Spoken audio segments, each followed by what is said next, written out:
Title: I never thought I'd see this when checking on my stepson-stepmom infidelity story. Transcript asterisk. What if a moment of weakness revealed a secret so deadly that it threatened to destroy all you'd built? That night, I didn't just unlock a door. I unleashed a Pandora's box. And as my stepson intervened, the truth I'd been concealing was poised to forever change the course of our lives. This isn't only an error. It is a ticking time bomb. Please subscribe to my channel to receive more captivating real tales like this one. Additionally, don't forget to watch the entire video and leave a like, as this story promises to be quite entertaining. Please click the like button to express your support. I hadn't expected anyone to be home that night. The house was quiet. I had poured myself a glass of rich and crimson wine, dimly lit by the warm glow of a few scattered lamps, and the rain outside pattering softly against the windows. I retreated into the seclusion of my chamber, a rare treat these days. Loneliness can creep in unexpectedly, doesn't it, Carlos? My spouse had left. I was on another of his business trips, something I had gotten accustomed to. But this time I wasn't just lonely. I was restless, on edge in a manner I couldn't exactly describe. It was an aching that no amount of self-control could alleviate. So, I made a secret decision, something to fill the gap, if only for a little time. I had just started when I heard a faint noise outside my door. At first, I assumed it was the wind shaking the ancient frame or the house settling as it frequently did. But then I heard it again. My heart accelerated, but I convinced myself it was nothing. My stepson Miguel had mentioned going out with friends earlier, and I had no reason to believe he'd return so soon. But I froze when I heard his gentle but close voice. "Isabella, are you all right in there?" Panic overcame me. The room was black save for the dim glimmer of the TV screen. I tried with the remote, hoping to turn it off, but my hands betrayed me, quivering with desperation. The sound, the unmistakable damning sound, rang loud, louder than ever. Miguel's voice appeared again, closer this time. Before I could find the words to send him away, the door creaked open. I had not locked it. There he stood in the doorway, his eyes wide with astonishment. For a minute, neither of us moved, entangled in a web of astonishment and humiliation. I'm not sure what I expected him to do, turn away. I expected him to laugh or say something scathing, but what I saw in his countenance was quite different. I was curious and suspected something was amiss. He sputtered, shifting his eyes between me and the television before fleeing away. "It's not my fault," I stumbled.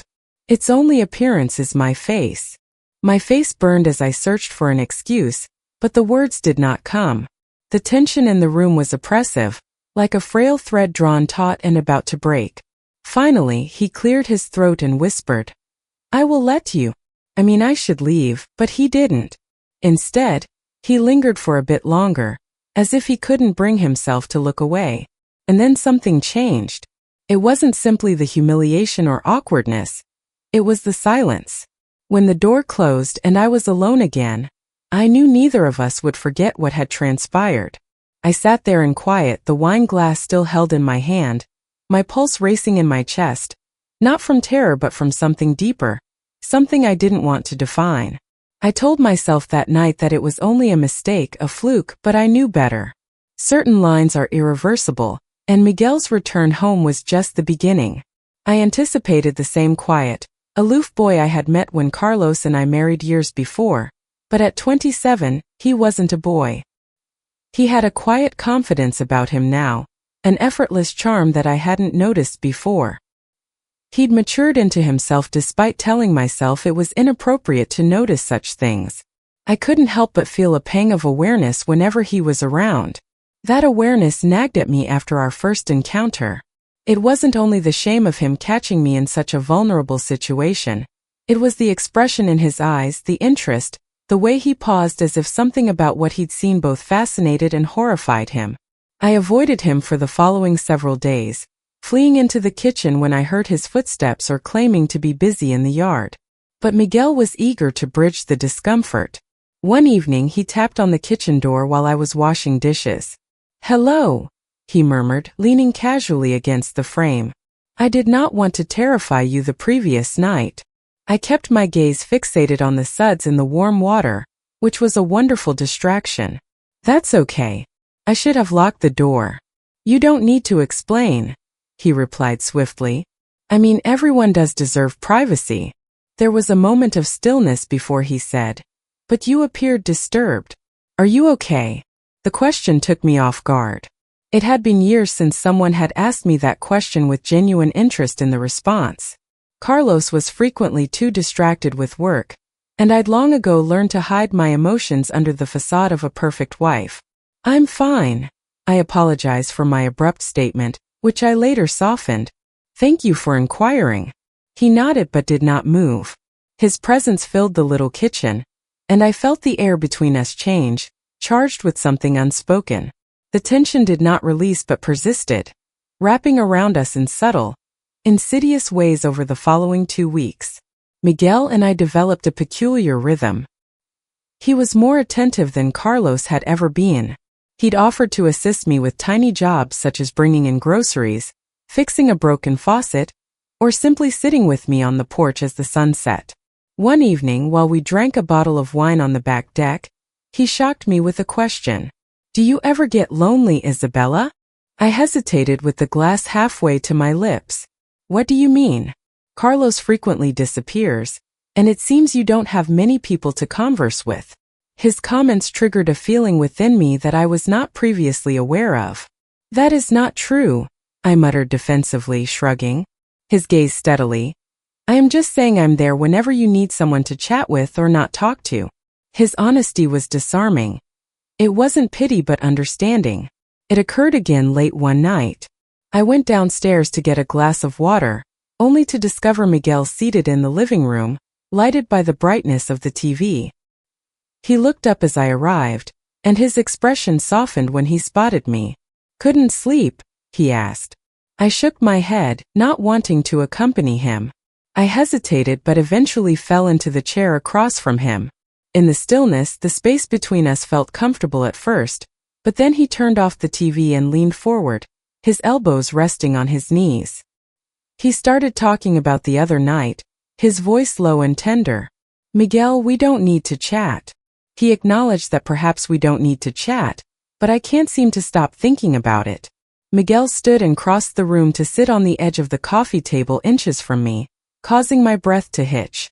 I'm not trying to make you uncomfortable, he continued, his voice barely above a whisper, but I believe you feel it as well. The weight of his words hangs between us, unmistakable and terrible. I opened my lips to object, to tell him he was mistaken, but the truth betrayed me. I couldn't deny it anymore. That night was the first time we met. The line was unplanned and illogical, but it was unavoidable. The days after were a flurry of snatched moments and whispered promises. We convinced ourselves that our relationship was merely a fleeting affair, a temporary solution to fill the emptiness. But as our time together grew, it became increasingly challenging to maintain the illusion that it wasn't more. Miguel was exhilarating in a way that I hadn't felt in years. He made me feel visible, alive, and desired. But with each covert touch and long gaze, the risk increased. Carlos was coming home in a few weeks, and while we were cautious, the pressure of concealment began to grate on both of us. An unexpected guest, Alice, Miguel, surprised us one afternoon as we were returning from a quiet trip to a neighboring park. Ex-girlfriend. She stood on the front porch, arms crossed, a mischievous smirk on her lips. Miguel, she drawled. Long time no see. Her gaze lingered on me just a second too long. I felt an unsettling cold go down my spine. Alice, Miguel inquired, his tone perfectly neutral. What are you doing here? Oh, I thought I'd quit, she added pleasantly, yet her countenance revealed her ulterior objectives. I've been thinking a lot about you. Her eyes darted between us as she talked, and I knew she was aware that this was the beginning of our unraveling. Alice's presence posed a threat neither of us had expected, and her cleverness was sharper than we thought. She had a talent for inquiring into topics that didn't interest her, and it wasn't long before she began asking questions that neither Miguel nor I wanted to answer.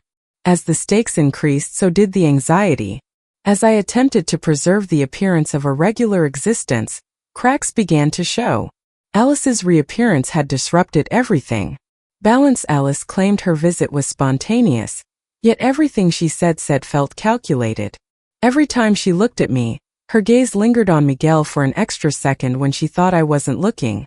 Her grin had an edge that felt more like a warning, but Miguel and I attempted to go on as if she hadn't upset us. We told ourselves she was only a distraction, a remnant from his past with no influence on the relationship we were forming. Nevertheless, her presence gnawed at me. A week later, Carlos called to inform me. Carlos was prolonging his business trip. His voice sounded distant, more focused on the task he had to manage than the woman waiting for him at home. He added, "I'll be back in 2 or 3 weeks." I advised him to take care of himself almost as an afterthought in a calm and measured tone. Internally, I felt a sense of remorse that night. A storm swept in, the rain fell in huge torrents, hammering on the roof and windows. Thunder roared in the distance, and the electricity flickered briefly before turning out, after completely darkening the home. I lit a few candles and attempted to relax with a book, but my nerves were on edge.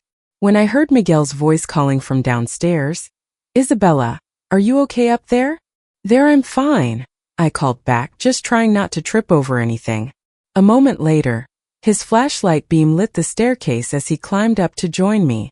"In the power company, they said it might be a few hours," he said. "Mind if I hang out up here?" I hesitated. "Sure, if you don't mind the candles." He grinned. "Better than sitting alone in the dark." We ended up sitting on the living room floor, sharing a blanket as the storm raged outside. Miguel had brought a bottle of whiskey from the kitchen, and we shared it between us, allowing its warmth to alleviate the chill. "Do you ever wonder what you'd be doing if you weren't here?" he asked suddenly. I frowned. "What do you mean if you hadn't married Carlos, if you weren't stuck in this house all the time?" The question startled me despite feeling hollow as I spoke. I didn't feel stuck. Miguel raised an eyebrow. "Aren't you? Carlos, you are never here. Don't seem happy." I don't know. I think you deserve more than this." He added his voice softly. My heart twisted at his words. I wanted to correct him, telling him that I was perfectly content, but as I opened my mouth, the truth spilled out. I don't know what I'd be doing. I sometimes think about what my life would be like if I'd made different choices, but does it matter? Is my life? Miguel leaned closer, his expression soft but intense. It doesn't have to be. The air between us was heavy, charged with the same tension that had been simmering for weeks. I should have stopped it. His hand brushing against mine should have drawn me in, but instead I let it draw me in. In the days that followed, our stolen moments became more daring. Miguel and I found excuses to leave the house together. A trip to the farmer's market here, and a hike on a secluded trail. It wasn't just the thrill of being together. It was the way he looked at me like I was everything. It was the way he listened when I spoke, the way he made me feel alive in a way I hadn't felt in years. One afternoon, we ended up at a quiet cafe on the edge of town.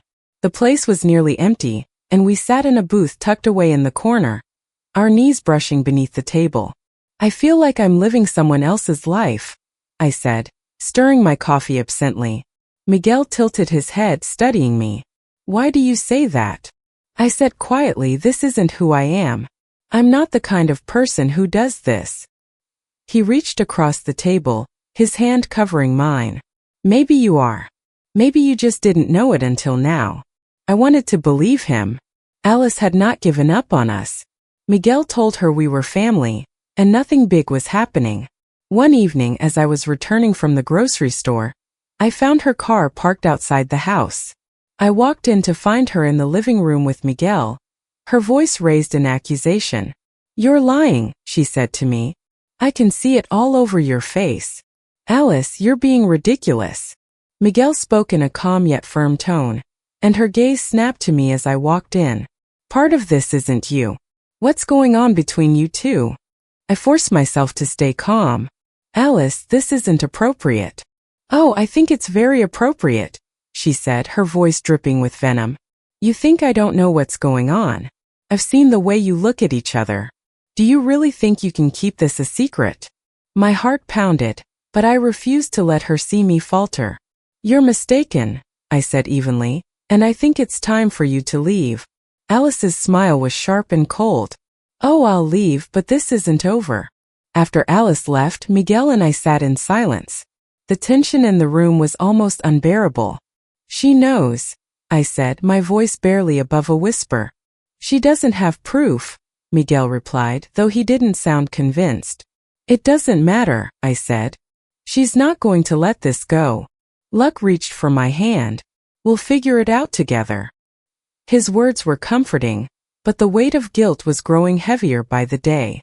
Every time I saw Carlos's face on a video call, every time I thought about the life I was risking, it became harder to justify what we were doing. And yet, I couldn't stop Alice's threat from lingering over us like a storm cloud. She didn't have proof, but her sharp instincts and boldness made her dangerous, and Miguel, dear sweet Miguel, believed that ignoring her would make her go away. It's just talk, he assured me one evening. He draped his arm over the back of the couch as we sat close together. It's not just talk, I snapped, pushing away from him. You didn't see her face when she left. She knew Miguel was looking for a way to destroy us, and what do you want me to pay her off? His frustration flared but fizzled as quickly as it rose. I'll hand her, Isabella. Promise, but I wasn't convinced. Alice wasn't the type to be handled. Before Miguel had a chance to act on his promise, Carlos came home early 3 days ahead of me. I was in the kitchen when I heard the front door creak open, followed by his heavy footsteps. My stomach dropped. Miguel was upstairs, and while there was nothing incriminating in the house, the sheer proximity of the two men made my pulse race. Isabella. Carlos's voice was rough due to his recent travels. I forced my tone to sound cheerful, wiping my hands on a dish towel as I turned to greet him. He stepped into the kitchen, setting his suitcase by the door. His face looked more worn than usual, the lines around his mouth deeper. I said you didn't tell me you were coming back early. I got through the meetings faster than I expected. His eyes scanned the room. Miguel's indirect question surprised me as Carlos had never previously shown much interest in Miguel's movements. I think he's upstairs. I carefully said. He grunted and poured himself a glass of water. I saw Alice's car parked out front the other day when I called to check in. What's that about? Although my heart raced, I maintained a neutral expression. I didn't see her. Maybe she stopped by to talk to Miguel. Carlos nodded but didn't press further. Still, his mention of Alice left a sour taste in my mouth. It didn't take long for Alice to reappear. One evening while Carlos was out running errands, I found her waiting on the front porch when I came home from a walk, her arms crossed, her eyes glinting with malice. We need to talk, she said, her voice steady, as though she knew she had the upper hand. I considered ignoring her, but the determination in her stance told me she wouldn't leave without a confrontation. What do you want, Alice? I asked, keeping my voice as calm as I could, and she smirked. She was direct, and I appreciated her pause before saying, I want Miguel. Her words were sharp and unapologetic, and I believe I understood the direction of this regardless of whether it's between the two of you. She continued, It's not going to last, so why don't you step aside and let him come back to me? I laughed bitterly. Miguel is a grown man. He can make his own decisions. Her smile widened. Of course he can. But how do you think Carlos would feel if he knew about your little arrangement, or the rest of the world for that matter? My throat tightened. You wouldn't. She leaned in, her voice dropping to a whisper. One small text, a picture here, a message there, and your idyllic life can crumble. That night I told Miguel everything. We have to stop her, I said. If she tells Carlos, it's over for both of us. Miguel nodded, his jaw set. I'll talk to her. I'll make her understand. But when he returned from their meeting me the next day, his face was pale, and his hands clenched into fists. She's not backing down. He mentioned that she desires a substantial amount of money, which made my stomach turn. How much? 50,000, he said. She says it's for her silence. We can't give her that, I said, pacing the room. She just come back for more. Miguel stood abruptly, his frustration boiling over. Then what do you suggest, Isabella? I was at a loss for ideas and couldn't come up with a solution. Desperate, I turned to my closest friend, Claire. She'd always been sharp and resourceful, and though I hated the idea of dragging her into this mess, I didn't see another option. When I told her the truth, her eyes widened in disbelief. "Isabella," she said slowly, "do you understand the magnitude of the problems you're facing?" I said I didn't plan for this to happen. Tears welled up in my eyes. "It just happened." She sighed, rubbing her temples. "Okay, let's think this through. Alice is a problem, but she's not invincible. There has to be something we can use against her." Turned out there was. Claire dug into Alice's past, uncovering a trail of unpaid debts and a recent brush with the law. Armed with this information, we devised a plan to compel Alice's cooperation. The confrontation took place in a neutral location, a coffee shop on the edge of town. Claire and I waited at a corner table. The tension was palpable when Alice arrived. She looked confident, almost smug. "I'm flattered," she said as she slid into the seat across from us. "I didn't think you'd have the guts to face me." "We've reached the conclusion of your game," Claire spoke as she slid a folder across the table. Alice opened it, her expression faltering as she took in the contents. "Where did you get this?" She demanded. "That's not important," Claire said coolly. "We need to know who you are, and if you keep going we won't hesitate to make this public." Alice's confidence cracked, but she recovered quickly. "You think this scares me? I may have stated that I have nothing to lose. However, Miguel and I both have something to lose, so let's be clear. If you walk away, we won't follow. We will find you, but if you talk to Carlos or anyone else, we will bring the truth out." For a brief moment I thought she might call our bluff, but then she stood, the folder tightly clutched in her hands. "You'll regret this," she said before storming out. Alice's departure should have been a relief, but it left behind a trail of destruction. Miguel and I were more careful than ever, but our consequences were unavoidable. Carlos began to notice the tension. His gaze lingered on me longer than usual. One evening as we sat in the living room, Carlos asked, "Is there something going on?" "No," I said quickly. "Why do you ask?" He shrugged. "You've been distant lately, and Miguel seems different too. I just hope everything's okay." For a few days after Alice left town, the guilt was suffocating. Even though everything seemed calm, Miguel and I kept our distance while Carlos was home. We spoke only when necessary, careful not to let our closeness betray us, but the unease lingered. The cracks were showing. One evening, Carlos asked me to join him for dinner at a new restaurant in town, a rare occurrence given his usual alcoholic tendencies. I agreed. I wasn't sure if my anxiety was more about leaving Miguel alone, or about spending hours pretending everything was fine with Carlos. "I've been feeling like we've grown apart," Carlos spoke cautiously over the appetizers. I froze the glass of wine. He hesitated, swirling his drink. "I'm not sure if it's the stress from work, but it seems like your heart has been elsewhere lately." More guilt washed over me, but I forced myself to smile. "You've been busy, Carlos. Maybe we just need to make more time for each other." He nodded, though his expression didn't lighten. The reprieve was short. 2 days later, a package arrived in the mail addressed to Carlos. I found it on the kitchen counter when I came home from running errands. The sight of Alice's handwriting on the envelope made my heart plummet. I tore it open with trembling hands. I retrieved a USB drive and a note from within. "You might like to see what your wife and son are doing." The implications were clear.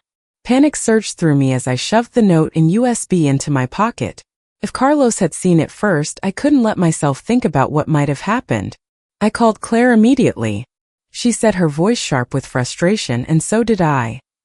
"Do you think Carlos saw it?" "No, I got to it first." I responded. "We need to destroy it. Whatever's on that drive can't exist." Later that night, when the house was quiet, I locked myself in the study and plugged the USB into Carlos's computer.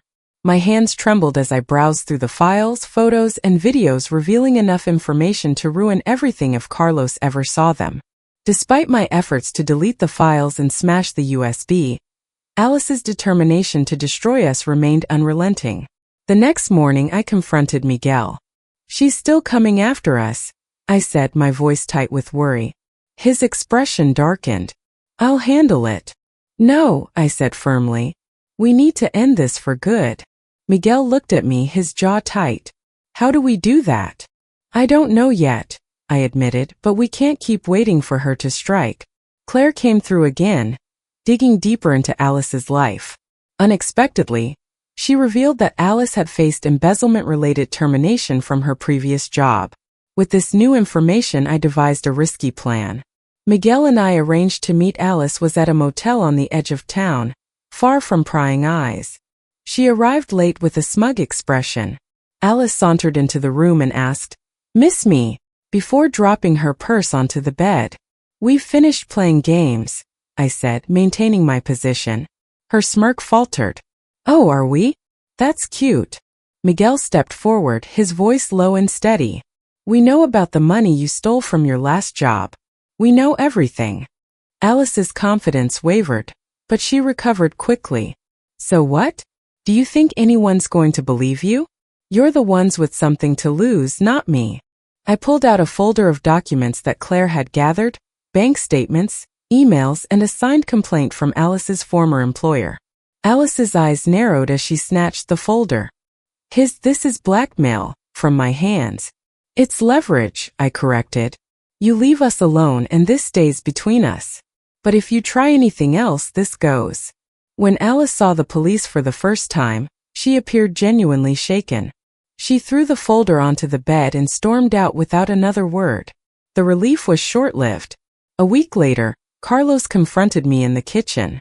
"Something's not right," he said, his tone cold and accusing. He asked, fighting ignorance. "What are you talking about?" He said bluntly, "I've seen the way he looks at you and the way you look at him." My blood ran cold. "Carlos, that's ridiculous." "Is it?" He snapped, "Because I don't think it is. I think there's something going on and I want the truth." I felt the walls close in around me. "There's nothing to tell," I said quietly, but Carlos didn't believe me. His accusation lingered in the air, heavy and oppressive. His eyes bore into mine, searching for a crack in my defense. "There's nothing going on," I said again, forcing my voice to remain steady. "He's your son. How can you even think that?" Carlos didn't blink. "I know what I see, Isabella. Don't insult my intelligence." The suffocating tension in the room caused me to lose my composure. I tried to redirect the conversation, asking if there was anything bothering you. "Let's talk about it," but throwing